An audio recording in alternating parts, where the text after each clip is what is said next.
잠시라도 좀 쉬는 게 낫죠?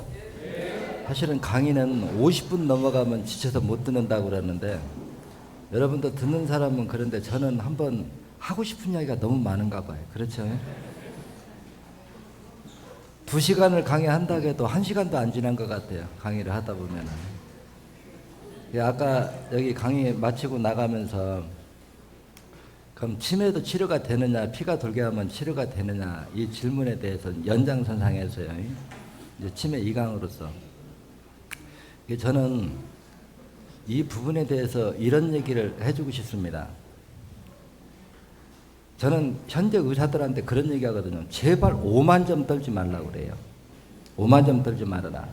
이 얘기를 내용을 모르면 나도록 오만하다고 할 거예요. 그렇죠? 현대 의사가 내가 이 강의하는 모습을 보면 나는 현대 학자들한테 오만 떨지 말라고 하고 그 사람들은 내가 고혈압, 당뇨, 협심증 하나도 못 고치면서 큰소리 치지 말라고 하는 오히려 낫도록 오만 떨지 말라고 하는데 이게 핵심이 있습니다. 뭐냐 하면은 제가 오만 떨지 말라고 하는 건 우리 인간의 이 질병을 기술로 고치려고 하지 말라는 얘기예요. 그러면 이 말 뜻이 주 내용이 뭐냐고 하면은 얼마 전에도 그 TV를 보니까 인간의 그러니까 우리가 현생 지금 우리 생에서 있는 이 모습을 치아 검사를 해보니까 8만 년 전의 치아를 봐도 지금 현재 이 모습과 비슷하다는 발표를 봤습니다. 여러분들 들었죠? 일부에서요. 8만 년 전에도.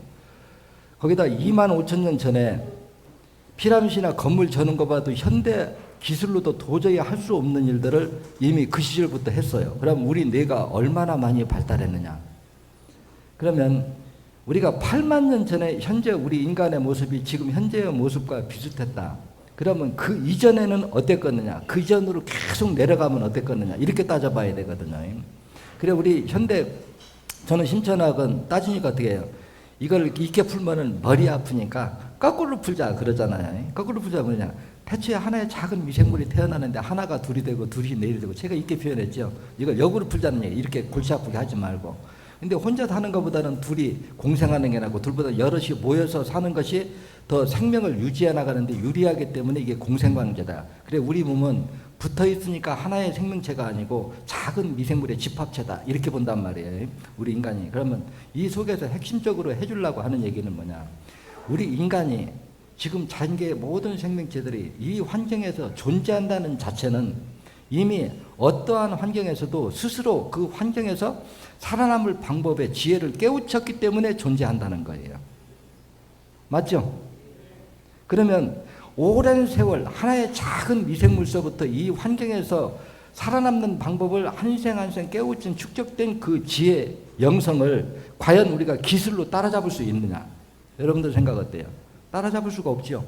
그러면은 우리 인체 이 질병을 기술로서 치료하려고 접근하는 게 낫느냐? 우리 인체가 본래 그런 기능을 가지고 있다고 하면 스스로 복원할 수 있는 환경을 조성해주고 복원은 우리 몸 스스로 하라고 하는 게 더 겸손한 방법이냐? 어떤 게 겸손해요? 제가 주장하는 게 바로 이 차예요. 오만 떨지 말라고 하는 건 기술로 치료하려고 하지 말고 우리 몸에 본질적으로 스스로 복원할 수 있는 이런 기능은 이 한 생에서 만들어진 거 아니라 작은 미생물도 수많은 생을 거치면서 축적된 그 깨우침의 영성을 우리 인간의 두뇌로서는 따라갈 수 없다는 얘기입니다. 그래서 기술로 치료하지 말고 내 몸이 스스로 복원할 수 있는 환경만 만들어주면 우리 몸은 스스로 복원한다는 얘기예요. 그러면 어떻게 하면 되느냐? 이게 관건이란 말이에요. 1차적으로 제가 밤낮 얘기하면 어때요? 신장 기능이 떨어지면 간 기능이 떨어지고 신장과 간 기능이 떨어지면 어혈이 만들어지고 이 어혈이 만들어져도 혈관을 막으면 피가 못 돌고 피가 못 도는 시간이 길어지면 길어질수록 산도가 높아진다. 산도에 따라서 화학 반응 물질이 달라진다. 병이 달라진다. 이런 얘기를 수없이 반복하잖아요. 그러면 이 소개를 딱 함축시키면 하나예요. 피를 맑게 해주면 된다. 맞아요, 틀려요. 그렇죠? 첫째는 피를 맑게 해라. 해독해라. 근데 이제 해독을 하려고 들으니까 산의 종류를 파헤치다 보니까 약산, 중산, 강산하고 분류했을 뿐이고 그렇지만 약산을 해독하든 중산을 해독하든 강산을 해독하든 피를 맑게 하는 건 한마디 용어로 피를 맑게 하자. 환경을 조성해 주는 게. 두 번째는 뭐냐. 이미 신장과 간 기능이 떨어진 합병증으로 어혈이 생겨서 어혈이 없어도 우리 혈관이 막혔을까요? 안 막혔겠죠.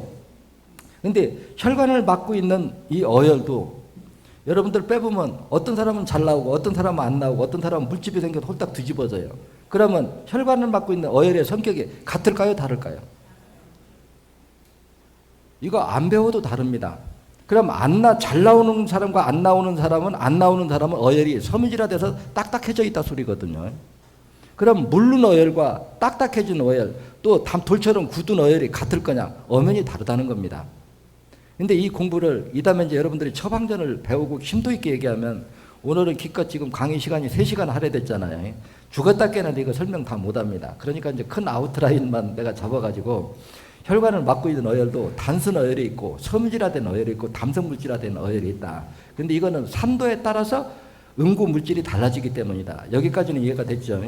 그러면 우리 혈관을 막힌 걸 하수도라고 비교를 하고 세면 덩어리가 막을 수가 있고 흙이 막을 수가 있고 음식물 찌꺼기가 막을 수가 있어요. 음식물 찌꺼기가 제일 잘 나오겠죠. 세면 덩어리가 녹여 빼는데 제일 시간이 걸립니다. 그렇지만 세면이 됐든 음식이 됐든 빼내면 물 내려간다. 맞아요, 틀려요? 그러면 녹이는데 어혈의 종류에 따라서 그걸 어떻게 불리느냐, 이게 이제 학문이에요. 쉽게 얘기하면 의학인 거고, 나는 이제 이런 공부를 현재 남겨주고 싶어 하는 거고요. 그러면 이거는 뭐예요? 어혈을 불려서 잘 나오게 하는 방법. 그렇죠? 이제 두 번째 들어가면, 세 번째는 뭐냐? 어혈이 빠져나오면 우리 몸속에는 어혈이 빠진 빈 공간이 만들어지겠죠. 그러면 결국에는 생혈이 어혈이 빠져나온 빈 공간으로 밀려 들어가면서 혈액의 농도가 묽어지는 것은 부정할 수가 없어요. 그렇죠? 그러면 결국은 이러한 부작용을 내지 않으려고 하면은 어떻게 해야 되느냐? 결국은 어혈을 빼는 양만큼 생혈이 만들어지는 데 필요한 영양물질을 넣어줘야 된다. 그럼 그 영양물질이 뭐냐? 아웃라인을 정해보니까 철분, 영양분, 염분 3대 요소더라. 그래서 이걸 앞자를 따서 영, 철, 염 이렇게 그냥 정리해버린단 말이에요. 그래서 이것도 또 깊이 들어가면 영양분이라고 하는 건 뭐냐? 또 철분이라고 하는 건 뭐냐? 염분이라고 하는 건 뭐냐? 영양분이 부족할 때 어떤 부작용이 오냐? 철분이 부족할 때 어떤 부작용이 오느냐, 염분이 어떻게 부작용이 오느냐, 이걸 배우는 게 여러분들이 이제 강사 교육입니다. 그런 이치를 배우는 것이요. 그렇지만 그냥 크게 아웃라인, 헤드라인만 얘기하면은 그냥 영양분, 철분, 염분, 영철, 염 이렇게 해서 끝낸단 말이에요. 그러면 어혈을 빼낸 양만큼 생혈이 만들어지는 데 필요한 영양물질을 넣어주면서 빼는 거와, 또 어혈이 빼는데 불려서 잘 나오게 하면서 빼는 거와, 그냥 생대집으로 마구잡이로 빼는 거와 어혈이 잘 나오고 안 나오고 차이가 날까요, 안 나올까요? 안 배워도 날 수밖에 없는 거예요. 그 혈관을 막고 있는 그 어혈의 성질이 뭐냐에 따라서 그거를 불려서 녹이고 하는 처방을 하면서 빼는 거와 그냥 빼는 거, 또 어혈을 빼내기만 하고 넣어줄 걸 영양분, 철분, 영양분을 넣어주면서 빼는 거와 그냥 빼는 거는 크나큰 차이가 날 수밖에 없는 거예요. 여기 오늘 그분이 오셨는가 모르지만은 얼마 전에 와가지고 그런 얘기를 해요. 간경화로 간이 돌처럼 다 굳어서 병원에서 6개월 이상 못 산다고 사형선고 딱 내려놨는데, 암담하잖아요. 그럼 현대의학에서 간경화로 굳었으면은 현대의학 시각으로 보면은 할 수 있는 방법이 뭘까요? 부분적이면 잘라내고 전체면 이식하는 방법밖에 없죠. 근데 대부분 다 굳어서 이식하는 방법밖에 없다는 거예요. 근데 그거 쉽게 구해집니까? 그러니까 그 정도 굳었으면 나한테 온다고 해서 이거 100% 낫습니다 하고 얘기할 수 있을까요? 못해요. 그 정도 됐으면. 내가 얘기하는 건 약 3분의 1 정도 굳은 건 충분한 가능성이 있다 이렇게 얘기하죠. 근데 이미 대부분이 다 굳어버렸어요. 그럼 그럴 때는 어떻게 하느냐? 한번 여러분 입장 바꿔서 한번 생각해 보세요. 이건 안 되니까 그냥 죽으십시오. 환자 입장에서 어떨까요? 그렇죠. 그러면 나 같은 경우 그렇게 이미 안 된다고 하는 환자를 27년 동안을 봤습니다. 그렇죠. 그러면 내 공부의 한계점이, 나도 100이라고 하는 장담은 못 하는데 한 3개월 정도를 해보고 좋아지면 이어서 하고, 3개월을 해봐도 좋아지지 않으면 내 공부가 거기까지밖에 안 되니까 다른 좋은 길을 찾아야 될 겁니다. 이렇게 하고 시작했습니다. 맞죠? 이게 합당한 얘기고요. 그래서 했는데 결과는 어떻게 됐느냐? 한 3개월 하니까 좋아지는 게 뚜렷하게 보여요. 그래서 이제 9개월을 사회를 했습니다. 그래 9개월을 사회를 하면은 여러분들도 똑같은 얘기 들을 거예요. 사회는 적어도 간경화라면 어디가 주혈이에요? 8번 신간혈이죠. 8번을 빼서 적어도 50%에서 70% 생혈이 나올 때까지 해야지 그게 본격적으로 치료가 되는 거니까 그때까지 하십시오. 그래서 회복기로 접어드는 건 적어도 솜이 빨아들이는 피가 30% 정도 나와야 그때부터 치료 효과가 나타나기 시작합니다. 근데 그 시점이 언제냐? 약 3개월이 걸릴 거다. 그래서 3개월 동안 해서 계속 좋아지는 쪽으로 가면 이어서 하고 3개월을 해도 더 이상 좋아지지 않으면 내 실력이 거기까지니까 그만두는 걸로 합시다. 그랬는데 이분이 좋아지니까 한 9개월을 사회를 했어요. 그래서 8번이 뻥 뚫리니까 이제 뚫렸다고 집으로 갔죠. 한 5개월 지나고 이제 사회를 안 하고 있으니까 어떨까요? 안 빼니까 이제 피가 계속 보충되겠죠. 근데 컨디션이 너무 좋아. 혈색도 좋아지고 일상생활에도 아무 지장이 없는 거야. 그래서 병원에 가서 간 검사를 해보니까 간이 정상으로 100% 돌아왔어요. 그러니까 그 대리점장한테 감사 인사한다고 전화 왔는데 그분도 내 심정이나 똑같더라고요. 당신 낳아준 것만 해도 고맙다. 보다만 해도 된다. 그게 실제 내 심정이고 여러분도 심정일 거예요. 그러면 이런 것들이 그냥 소발의 쥐잡기식으로 우연이 됐을까요? 아니죠. 그러면 우리 간세포가 100이 다 죽지 않고 표피 일부라도 남아있으면 돌덩이처럼 굳어있는 걸 한쪽을 녹여주고 녹여진 빈 공간에 정상세포가 세포 분열하고 그 옆에 것도 놓고 정상세포가 분열하면 어떻게 될까요? 그럼 이걸 간경화라고 하는 건 간경화는 두 부류가 있거든요. 뭐냐고 하면은 콜라겐처럼 딱딱하니 붙는 간경화가 있고 돌처럼 화석화된 간경화가 있습니다. 쉽게 해서 섬유질화됐느냐 담석화됐느냐 이 두 가지의 간경화 차이가 있다는 거죠. 근데 결국에는 이게 안 녹고도 복원이 될 거냐 제가 묻고 싶은 거예요. 여러분들이 생각을 해도 내가 27년 동안 이렇게 하면서 모든 사람이 안 나서도 여기까지 올 수 있었을까요? 그건 불가능했죠. 그런데 왜 사회요법이고 내가 하는 건 피를 맑게 하고 어혈을 잘 나오게 하고 어혈을 빼내고도 피가 만들어지는데 필요한 영양분만 넣어주고도 그 여러 가지 증세가 치료가 됐겠느냐? 왜 됐을까요? 내가 기술이 좋아서 됐을까요? 우리 몸이 본질적으로 복원하는 기능이 본질적으로 타고났기 때문에 치료가 됐을까요? 내 실력이 아닙니다. 우리 몸이 원래부터 그런 기능을 가지고 있다는 거죠. 단지 어혈을 빼서 그게 나와주느냐, 어혈을 빼내고도 체력이 안 떨어지게 어떻게 그거를 해결책을 찾아내느냐. 그래 이 얘기를 하니까 실화 얘기해 주는 게 제일 여러분들이 이해가 빠를 것 같네요. 내가 이 사회를 하니까 사혈요법은 이걸로 하고 한의사들이 처방은 자기가 하고 싶어. 맞죠? 내가 의사니까 처방은 내가 하고 싶어. 그래서 사혈요법은 책대로 하고 처방은 자기가 해서 했어. 근데 뭐가 안 되느냐? 피부족이 오는 사람이 감당이 안 되는 거예요. 맞죠? 피부족이 오는 걸 감당이 안 돼. 그래서 하다가는 어때요? 아무리 10명 중에 8명을 고치고 안 낫는 사람이 시끄럽게 해버리면은 견디기 힘듭니다. 맞죠? 하다가 문 닫았어요. 세월이 흘러서 가니까 이걸 다시 하고 싶습니다. 내가 그게 왜 망했는가 알까요? 모를까요? 내가 알죠? 그러니까 넘겨짚기로 탁 따지면서 내가 물었어요. 지금까지 역사 이래로 일주일 간격으로 300cc, 500cc를 6개월이고 1년이고 쉬지 않고 사회를 해본 사람이 지구상에 있느냐 묻는 거예요. 여러분들 생각해도 어때요? 없죠? 그러면 빼봐야 어떤 부작용이 오는가를 알지. 맞죠? 안 빼보면은 부작용 오는 걸 모르니까 그 해결책의 학문 자체도 발달할 수 없다는 거예요.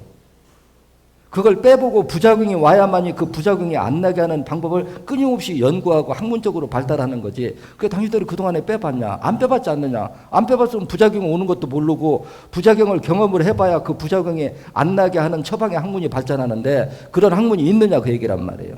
또 어혈이 안 나오면 그걸 녹이는 처방을 해봤냐 그 얘기예요. 많이 빼봤어야 안 나오는 사람이 있어야 녹이는 처방도 해보고 빈혈이 오면 빈혈이 오는 거를 부작용이 안 오게 그 처방의 학문은 있는데 이런 걸 안 해봤다는 얘기예요. 그러니까 결국에는 깨끗하게 시인하고 앞으로 이 방법으로 할 테니까 자기들 교육을 해줄 수 없느냐 이렇게 물어요. 그래서 한두 명씩 와서는 나도 못한다. 아예 한 해 학계 차원에서 최소한도 30명, 50명 단위로 묶어놓으면은 내가 교육을 해주겠다. 근데 솔직한 얘기로 내가 우리나라 한의사들 하나도 안 이쁜데 내가 밉다고 나도 등 돌리고 하면 나나 당신들이나 똑같은 사람 되니까 그래도 밉기는 미워도 내 할 도리는 해야 되잖아요. 그렇죠.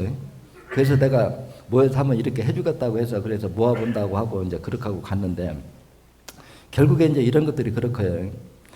그러면 이렇게 해주고도 어떤 사람은 영양분, 철분, 염분을 넣어주면 헤모글로빈 수치가 올라갑니다.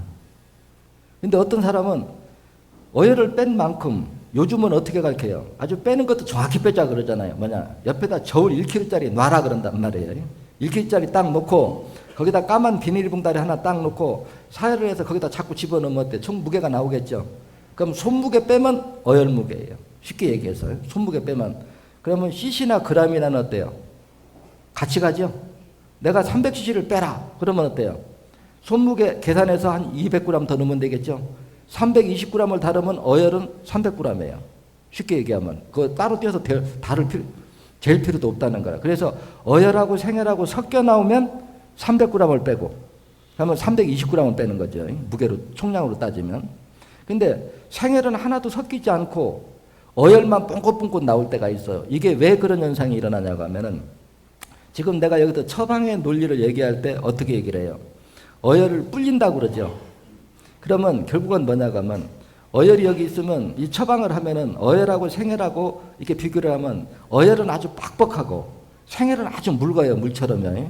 그러면 어혈하고 생혈하고 맞닿는 요 부위만 이게 뿔습니다. 근데 요 놈을 안 빼주면 그 안에 게 안 불어요. 그 놈을 빼내야 그 안쪽에 게 불어 나온다 그 얘기란 말이에요. 그러면 어혈을 빼내면 한 번 빼고 두 번 빼면 어혈하고 생혈하고 맞닿는 부위는 어떨까요?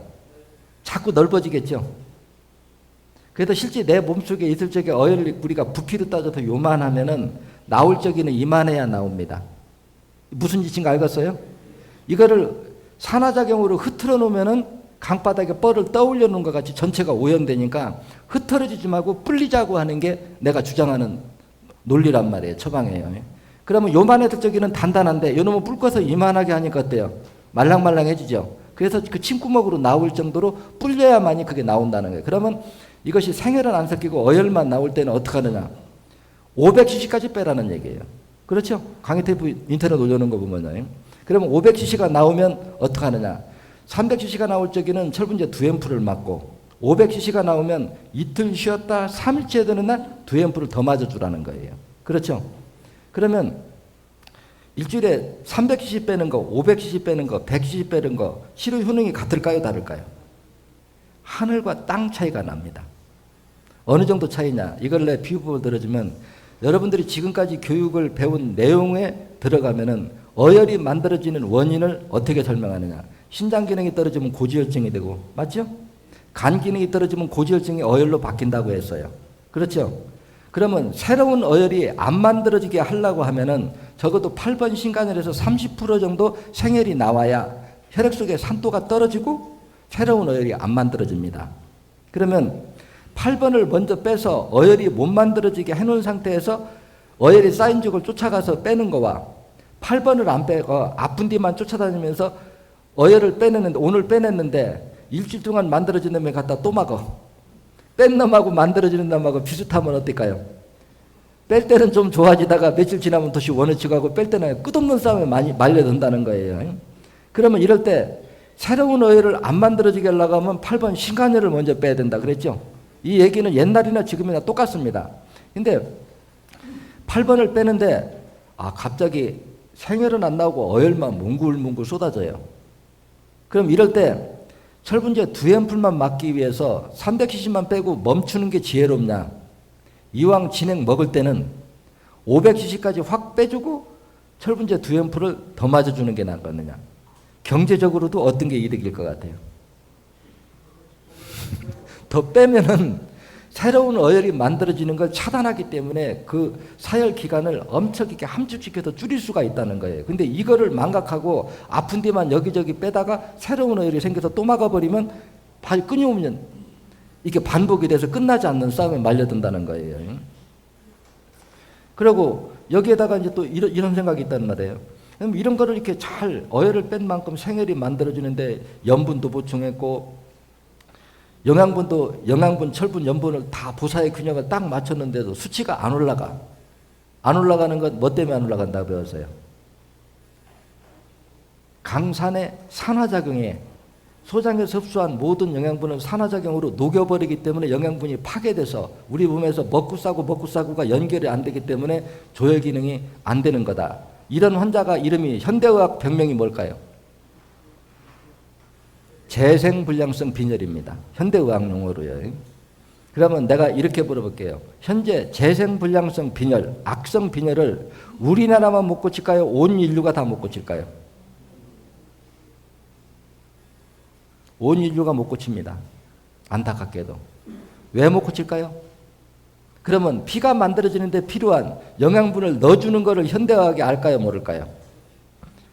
넣어주는 건 알아요. 성분 수치사고로는 끌어서 보니까. 넣어주는 건 다 넣어줬는데도 그게 완치가 안 돼. 넣어줄 때는 조금 이렇게 배고픈 사람한테 밥 주니까 잠깐 허기가 차는데 소화되고 나면 또 배고파. 그러니까 넣어줘도 배가 부를 때 잠시 안 넣어주면 다시 그러니까 스스로 작동을 못한다는 얘기란 말이에요. 그런데 방금 내가 설명해 준 내용에서 해결책이 있어요, 없어요? 진단 있죠? 강산의 산화작용이 소장에서 흡수한 영양분은 산화작용으로 다 녹여버리기 때문에 영양분이 파괴돼서 먹고 싸고가 연결되지 않아서 피가 안 만들어진 거다. 그러면 강산을 해독해서 영양분을 파괴하지 못하게 하고 피가 만들어지는데 필요한 영양분, 철분, 염분을 넣어주면 어떨까요? 파괴가 안 되니까 먹고 싸고. 그러면 이게 먹고 싸고인 건 뭐냐? 우리 인체 혈액 속에 있는 모든 성분은 체세포가 소화시키고 난 배설물이다. 맞아요, 틀려요? 맞죠? 그러면 가짓수가 암만 많아도 먹고 싸게 만들어주면 부족한 성분은 자연적으로 보충이 되기 때문에 이게 피가 조혈 기능이 회복되는 거거든요. 근데 이것이 강산이 악성 빈혈만 만들어내는 게 아니라 지금까지 여러분들이 공부를 배워보면 암도 백혈병도 신부전증도 류마티스 관절도 전부 강산이 원인이죠. 그러면 내가 지금 나열한 이런 병이 현대의학이 치료합니까? 못하죠. 그 속에는 어떤 맹점이 있느냐? 아직 이 강산을 해독하는 방법을 아직 아무도 개척하지 못했다는 얘기예요. 그러면 이제 이렇게 묻고 싶을 거예요. 그러면 과연 강산 해독제를 지금 현재 여러분들이 사용하고 있는데 해독이 된 걸 어떻게 증명할 수 있겠느냐? 이렇게 묻고 싶겠죠.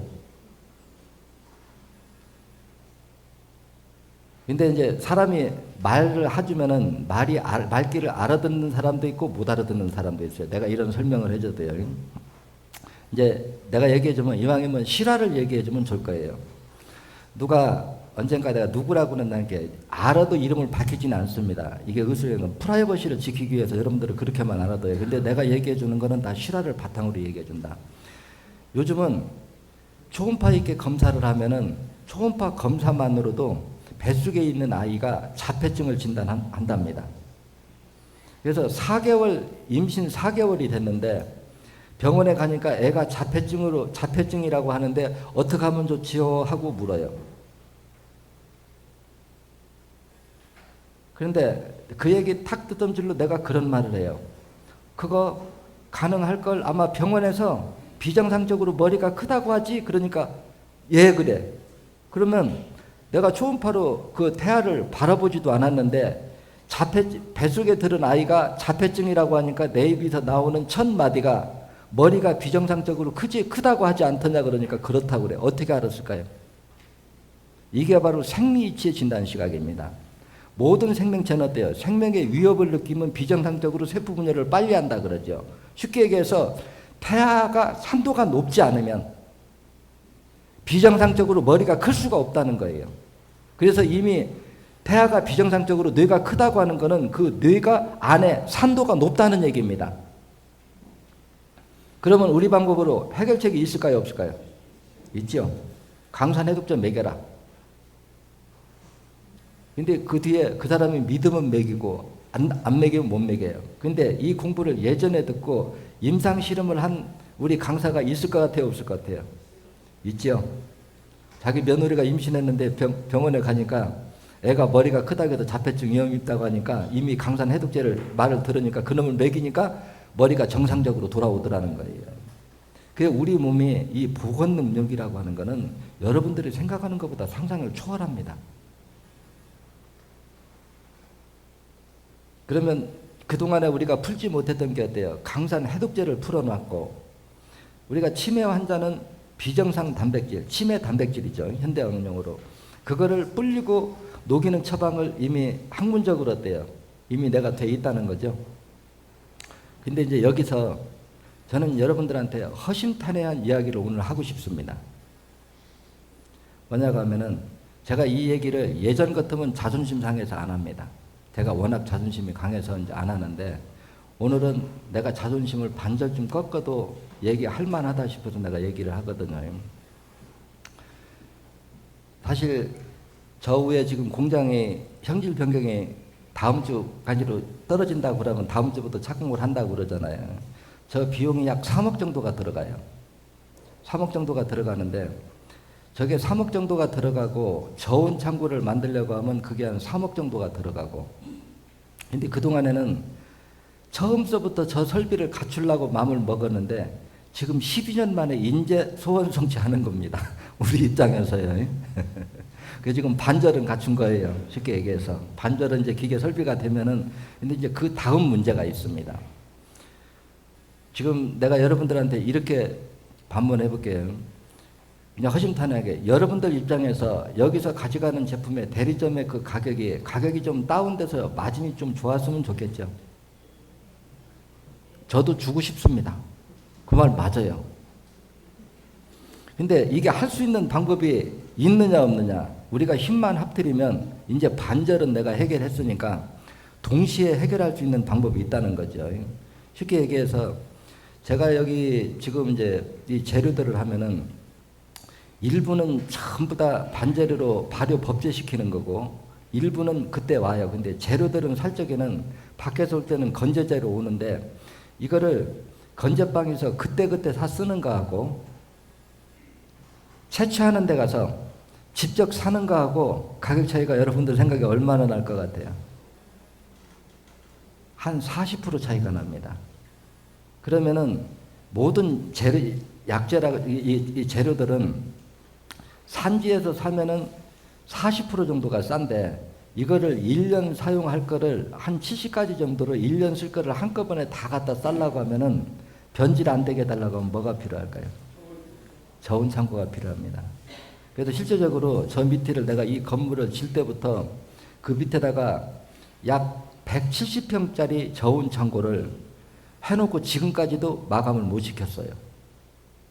그러면 그 저온 창고를 지금 져가지고 그 재료를 사다 넣고 지금 여기서 여러분들이 하는 그 진액을 만들어내는 게 하나하나를 따로따로 생산하고 있습니다. 쉽게 표현해서요. 옛날에 그 개소주 소디죠. 그거 큰 걸로 해서 하나하나 생산하고 있는데 지금 이 시설이 들어오면은 한꺼번에 30개씩 생산이 됩니다. 그러면 한꺼번에 30개 만드는 거하고 하나씩 만들어내는 거하고 인건비 차이가 얼마인가요? 그럼 이 시설이 들어오면 인건비에도 절감할 수 있다는 얘기죠. 그러면 저온 창고를 만들어 가지고 한꺼번에 이제 갖다 놓으려고 하면 자재 사들이는 값하고 저온 창고가 필요하겠죠. 이놈을 해서 인건비에서 줄이고 자재값에서 한 40%를 줄인다고 하면은 여기서 여러분들한테 내주는 그 도매 가격을 상당히 낮춰줄 수 있는 여력이 저한테 생기는 거예요. 그래서 저는 그런 얘기를 그냥 해주고 싶어요. 노골적으로. 지금 환제품이 있는 거는 큰 변동이 없어도 신천생하고 강산 해독제하고 지금 진액하고 앞으로 만들 그 심연정이라고 하는 이런 제품들이 나올 때 이게 가격이 높기 때문에 여러분들이 거기서 10% 20%만 싸게 해도 여러분들한테 큰 득이 됩니다. 그렇죠? 나한테 그런 환경을 만들어주는 게 한 사람이 하기는 어려워요. 그렇지만 지금 기존에 있는 대리점이나 새롭게 하는 대리점에서 대리점 보증금으로 지금 현재 내가 딱 얘기해서 한 대리점만 내가 이 조건을 제시하고 얘기해서 지금 시행하는 대리점이 있습니다. 그래서 내가 완성지면 소리도 안 해도 내가 이 가격을 낮춰서 그러니까 같이 하자 그 얘기란 말이에요. 쉽게 얘기해서. 그래서 진액이나 생이나 앞으로 나올 심연정 가격을 이게 준비가 되면 내가 낮출 수 있는 여력이 되니까 이걸 만들어 가지고 내가 가격을 낮춰줄 테니까 여기에 같이 참여하시는 분들이 같이 해볼 사람들은 많이도 원하지 않습니다. 딱 20명만 있으면 돼요. 쉽게 해서 지금 현재 대리점 하는데 보증금 1,000만 원 걸는 걸로 알고 있는데 여유가 조금 있는 사람 한 20명 정도만 보증금을 5천만 원씩 걸으라는 거예요. 그러면은 그 보증금 가지고 저온 창고 짓고 그 재료 사다가 가격 낮춰가지고 그 돈을 그만큼 낸 사람한테는 그만큼 도매 가격을 낮춰주는 게 합리적으로 합당한 거예요, 불합리한 거예요? 합당하죠. 예, 그래 1,000만 원 낸 사람하고 보증금 5천만 원 낸 사람하고는 근데 지금 있는 것보다도 기존 하는 사람도 더 낮춰주지 올린다 소리는 아닙니다. 왜냐하면 지금 하는 시스템에서 나온 데다가 경제성을 맞춰서 한 거고 지금 이제 이거 생산하는 설비는 지금 이미 이제 가동이 돼서 다음 주부터는 착공이 들어갈 겁니다. 늦어도요. 그러면 내가 여유가 요거를 된다고 하면 이참에 아예 밑에다가 저온 창고까지 곁들이면은 늦어도 내년 1, 2월 달이면 거의 완성된다고 보거든요. 그러면은 이거를 한 20명 정도만 이제 사무국에다 얘기해서 나는 이렇게 하겠다 그러면 여러분들이 얼마 요구할 것도 없어요. 요구하기 전에 내가 형평성에 맞게 내 입에서는 어때요? 내가 말하고 한다고 하면 그대로 딱 지켜주지요. 그렇게 해서 지금보다 그게 비싼 거는 10% 20%만 다운시켜줘도 여러분들은 하기가 대리점 하는데 운영하는데 큰 도움이 될 거라고 봐요. 그래서 형편이 어려운 사람이 못하는 거는 하는 사람이 하는 거를 배 아파하지도 서운해하지도 말아야 된다. 여러분들 이해해 줄 수 있어요? 그렇죠? 어차피 내가 힘이 없어서 못하면 같이 못하는 겁니다. 그렇지만 요즘 5천만 원 하면 크다면 크고 적다면 적은데 여유가 좀 있는 사람들이 그냥 보증금 쪽으로 그렇게 해주면은 아마 최소한도 지금 현재보다 내 마음속은 한 20% 정도는 더 그거를 줄여줄 수 있다 이런 생각을 하고 있거든요. 정확하게. 그러면 그 정도 한다고 하면은 그 돈 금방 나옵니다. 여러분들이 몇 개만 해도요. 그래서 이거는 내가 이제 미리 여러분들이 내가 이 얘기를 할까 말까 하고 많이 망설였습니다. 저도 자존심이 엄청 강해가지고 제가 여러분들한테 이런 얘기를 한 거는 듣기 어때요? 처음이죠? 네. 그래서 이 설비까지도 못했으면 양쪽 걸 다 하자고 하면 나도 자존심 상해서 못하겠는데 지금 이제 50% 설비는 저게 벌써 한 달 전부터 그 가공에 설비가 들어갔어요. 그래서 이제 저게 허가가 안 떨어졌는데 그거 들어오고 하면 그거 맞춰도 저온 창고까지 하면 지금 약재를 사들일 시기거든요. 저온 창고는 또 금방 만들고 이미 나머지 부분들은 다 돼서 그래서 이것이 이렇게 완성이 되고 나면은 이게 많이까지 할 필요 없어요. 한 20명 정도만요. 그 20명 정도 하면은 그 돈만 가지면 재료도 좀 사드리고 저온 창고도 만들고 충분히 할 수 있을 것 같아서 내가 아주 툭 터놓고 여러분들한테 얘기 한번 해보자 해서 얘기했습니다. 그래 오신 분이나 오시지 않은 분들이나 좀 의사 전달했으면 좋겠고요. 그래서 이제 다시 좀 원론으로 돌아가서 우리가 이제 치매 이거를 하면 여러분들이 이게 뇌 속에 피를 잘 돌게 터주면 치매만 치료가 될까요? 자폐증도 치료가 될까요? 그럼 정신과 질환은요? 그러니까 뇌에서 관해서 오는 모든 증세들은 지금보다 더 획기적으로 그 치료 효능을 극대화시킬 수 있는 방법이 있다는 거죠. 이거는 우리 몸이 그러니까 그래요. 이걸 기술로 고치려고 하니까 지금까지 해결이 안 났지. 핏기를 열어줘서 피를 돌게 함으로써 지 스스로 복원할 수 있는 환경만 만들어주면은 치료가 된다. 이쪽으로 접근하면은 오히려 병 고치는 게 그러니까 저는 그런 얘기 하잖아요. 병을 고치는 기술이 어려워서 병이 안 낫는 게 아니고 그동안에 잘못된 방법으로 했기 때문에 병이 안 낫는 거죠. 그러니까 기술로 고치려고 했기 때문에 병이 안 나섰다는 거예요. 내가 쉽게 이런 얘기 해볼게요. 우리 몸속에 어혈이 꽉 막아서 피가 못 돌고 시간이 지나니까 약산이 중산됐고 중산이 강산됐어요. 근데 지금까지 그 말초 모세혈관을 막고 있는 어혈을 빼내서 치료하려고 시도를 안 해봤어요. 그렇죠? 근데 그 어혈을 안 빼서 물로 말하면 고인 시간이 자꾸 오래 가니까 산도가 높아져도 중병이 왔다 그 얘기라. 근데 이거를 지금 약만 가지고 먹는 약만 가지고 과연 혈관을 막고 있는 어혈이 소멸되고 그 피를 쉽게 해서 하수물처럼 하수도가 내려가도 마지막에 그 정화에서 내보내면 물이 맑아지잖아요. 지금 혈질이 약산, 중산, 강산 하면은 강산이라고 하는 거는 피가 거의 썩은 상태를 얘기합니다. 그래서 제가 강의 들어보면 가끔 암은 피가 썩어서 오는 병이고 썩어서 오는 병이 그렇잖아요. 예를 들어 류마티스다 그러면 말로는 류마티스인데 그게 뭐냐? 강산의 산화작용이 뼈의 관절을 다 녹여버린 거예요. 쉽게 해서. 그래서 골수가 새어나와서 굳으면 그게 변형된 류마티스 관절이거든요. 근데 그 강산을 지금까지 해독한 사람이 있겠느냐? 그러면 왜 관절 부위만 산도가 못 들었느냐? 관절 부위는 어때요? 체세포 개체수가 적죠? 관절 부위는 체세포 개체수가 적으면 거기에 온도 보존이 어려운 거예요. 근데 어혈이 그 부위를 딱 막았어요. 그럼 피가 못 돌죠? 그럼 온도가 떨어져요. 혈관이 수축되고.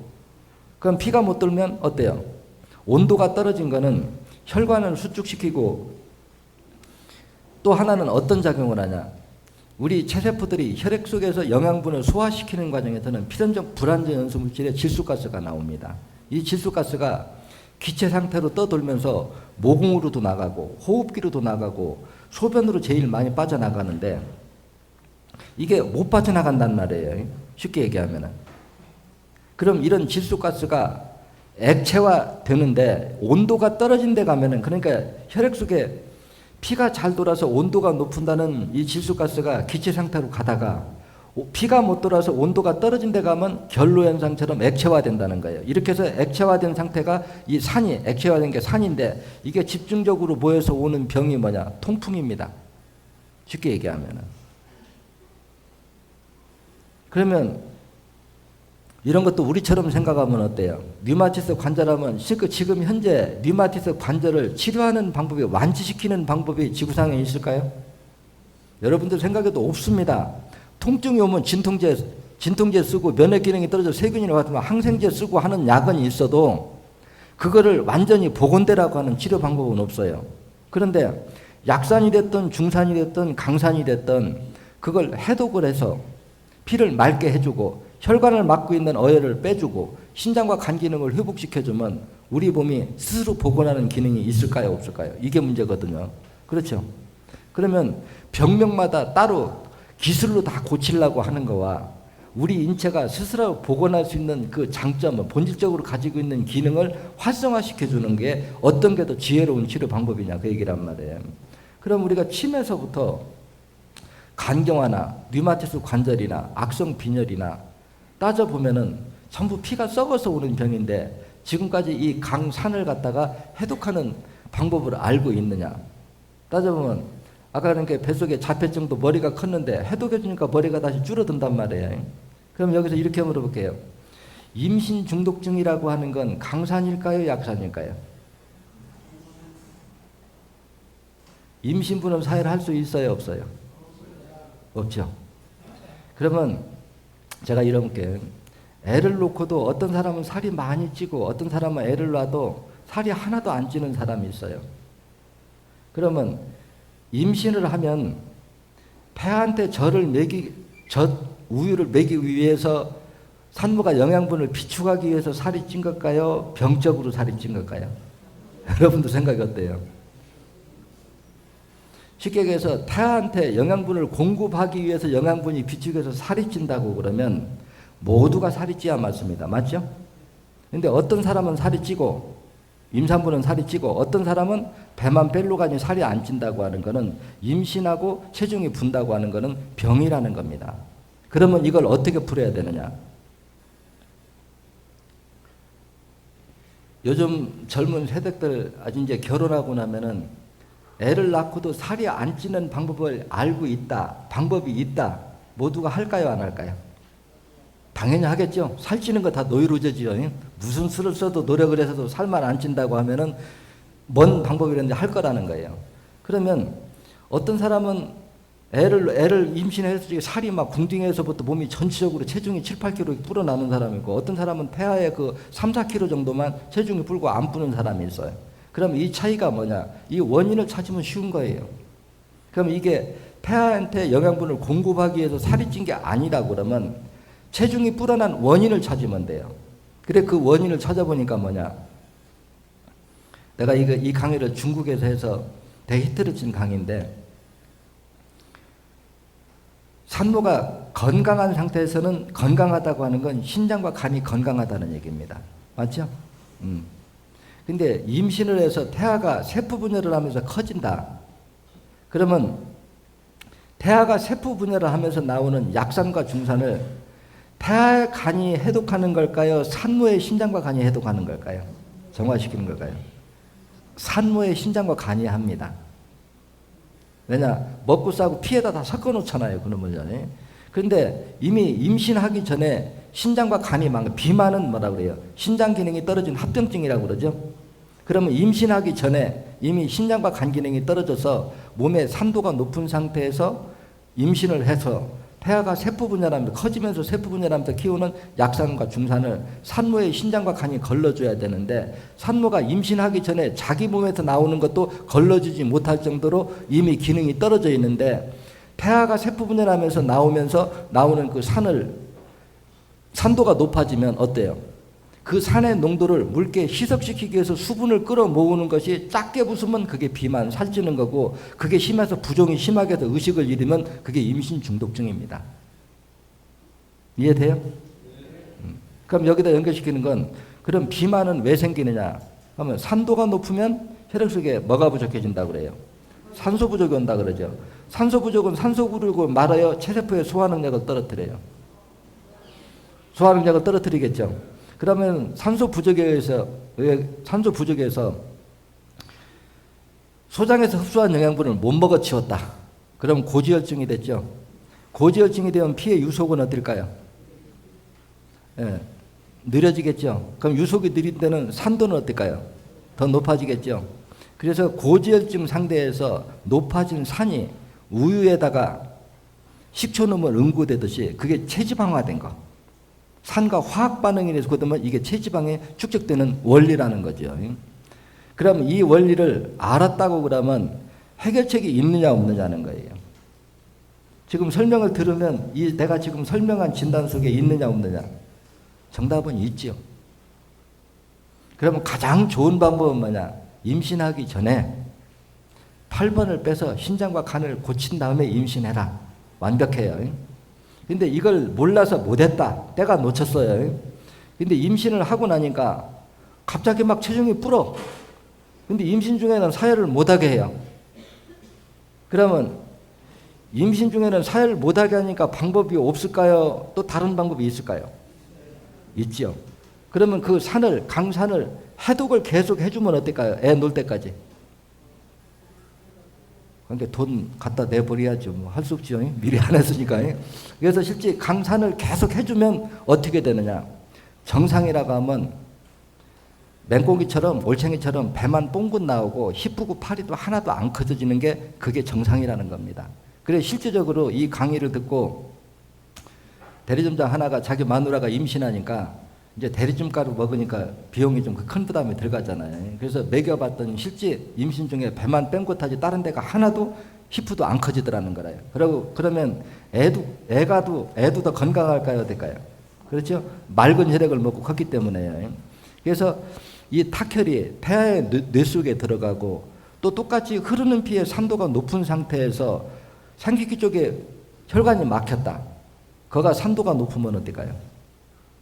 이런 아이들은 폐허나담질로 백혈병, 소아신부전, 소아백혈증, 자폐증 이런 병들이 오는 거란 말이에요. 그러면 이런 이치를 알으면은 그래서 심지어 이미 임신 중에 비정상적으로 이게 머리가 클 정도로 커진 것도 한 4개월 정도에서는 오히려 그 강산을 해독해 주니까 머리가 다시 정상 사이즈로 돌아오더라는 얘기죠. 그러면 임신 중독증도 강산을 해독해주면 잡을 수 있다 없다? 있다는 얘기가 되죠. 그럼 임신 중독 중에 올 위험이 있는 사람은 뚱뚱한 사람일까요? 마른 사람일까요? 비만 자체가 심장 기능이 떨어진 합병증이니까 대부분 마른 사람보다는 뚱뚱한 사람이 병이 많고, 그러면 산도가 높아질수록 혈액 속의 산소 포화도가 떨어진다 그랬죠. 그럼 마른 사람하고 뚱뚱한 사람하고 달리기를 하면 누가 달리기를 잘할까요? 마른 사람. 왜? 혈액 속의 산소 포화도가 높으니까. 그래서 나이 들어가면서 살이 자꾸 찌는 거는 결국은 건강을 잃는 겁니다. 그래서 내 인체 부위에서 비정상적으로 어느 한 부분이 비대해진다는 것은 내 인체 중에서 그 부위로 피가 못 돈다는 얘기입니다. 근데 이제 이건 알아도 실천을 해야 돼요. 솔직한 얘기로. 실천을 해야 되는데, 이제 그 얘기를 하니까, 이제 방법만이라도 좀 알고 있는 게 낫겠죠. 그러면 이제 임신하고도 애를 놓고도 살을 찌기 싫으면 어떻게 하면 돼요? 8번 빼면 된다. 자연유산이 위험스럽다. 51번, 29번 추가한 후에 임신하면 된다. 생리통이 있거나 임신하기 전에 이미 생식기 쪽으로 피가 못 돌면서 나타나는 합병증이 온 사람 같으면 미리 해주면 가장 바람직하고, 때를 놓쳤다고 하더라도 임신 중에 탁혈을 계속 태아한테 먹게 하는 거와 강산을 해독해서 맑은 혈액을 태아한테 먹게 하는 거. 그럼 이거를 외관상으로 알아볼 수 있는 게 뭐냐? 임신하고 살이 안 찌면 피가 맑다는 증거예요. 체중이 갑자기 불어나면 피가 오염된다는 거고. 그래서 혈질이 강산성화되면 강산의 농도를 붉게 희석시키기 위해서 수분을 끌어모으는 것이 부종이다 그랬잖아요. 그래서 약간 부은 건 우리가 살찌는 걸로 착각하고 있죠. 심하게 부고 산소가 부족하면 어때요? 의식을 잃어버리겠죠? 그게 이제 임신 중독증인 거고요. 그러면 임신 중독증이 온 사람, 자폐증이 온 사람과 처음에 체중이 막 늘어나는 사람의 강산 해독제를 섭취하는 양이 같아야 될까요? 달라야 될까요? 달라야 되겠죠? 그러면 어떤 사람한테는 강산 해독제를 70알 먹으라고 하고, 어떤 사람한테는 150알 먹으라고 하고, 어떤 사람한테는 200알을 먹으라고 그래요. 그러면 이거를 여러분들이 스스로 판단하고 양을 줄였다 늘렸다 할 수 있는 방법이 있어요, 없어요? 있죠? 이게 이제 이치 공부를 해야 되는 게 바로 그거거든요.